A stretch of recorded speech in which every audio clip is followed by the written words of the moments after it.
आउज़ुबिल्लाहिमिनश्शैतानिर्रजीम बिस्मिल्लाहिर्रहमानिर्रहीम। मेरे छठे यानी शशम जमात के बच्चों अस्सलाम वालेकुम रहमतुल्लाहि व बरकातुहू। जैसे कि आप लोग सब जानते हैं कि हमने जो सबक आज तक पढ़ा इसका नाम था जुगनू, चूँकि हमने ये मुकम्मल कर दिया परसों, तो आज इसके हम कुछ सवालात के जवाब ढूंढेंगे अपनी किताब से। चलो निकाल दो बेटो, आप सफ़र नंबर 98 यानी 98 पेज पर आप निकाल दीजिएगा। पहले कुछ लफ्ज़ दिए गए हैं। नींद का उछट जाना, यानी इसका मानी है नींद का न आना, पानी बरस के खुल जाना, बारिश रुक जाने के बाद आसमान का साफ होना।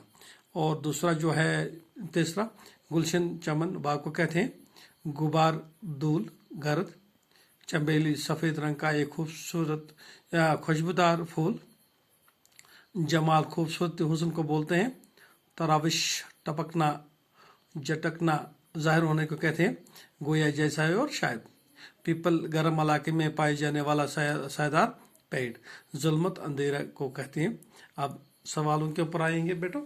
पहला सवाल है, जंगजू किस मौसम में रात को उड़ते फिरते हैं? क्योंकि आपको पता है बरसात की रात होती है, बरसात के मौसम में जंगजू और रात में उड़ते फिरते रहते हैं। शायर ने जुगनू को हीरा क्यों कहा? शायर ने इसलिए जुगनू को हीरा क्यों इसलिए कहा क्योंकि वो हीरे की तरफ रात में चमकता है। यानी जंगजू की जो रोशनी है, तो जो जुगनू के परों पर जो रोशनी होती है, तो वो हीरे की तरह रात भर चमकता रहता है, इसलिए उसको हीरा बोला शायर ने। परियों की बारात जा रही थी, इस मिसरे में शायर ने किस चीज़ की तरफ इशारा किया? परियों की बारात यानी जब परियां चलती रहती हैं, खूबसूरत होती हैं, चमकदार होती हैं और बहुत चमकीली होती हैं, तो इसमें इस मिसरे में शायर ने जंगजू की बारात की तरफ इशारा किया है। तो इसके आगे मिसरे पूरी कीजिए। फूलों से डेश डेश हुई चंबेली,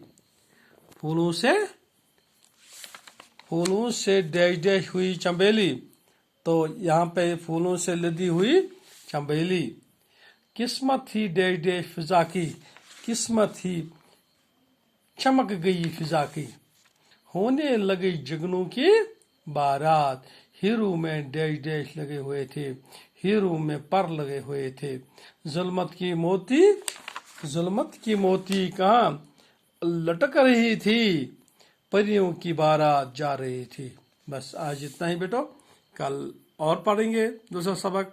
तब तक के लिए खुदा हाफिज़। अस्सलाम वालेकुम रहमतुल्लाहि व बरकातुहू।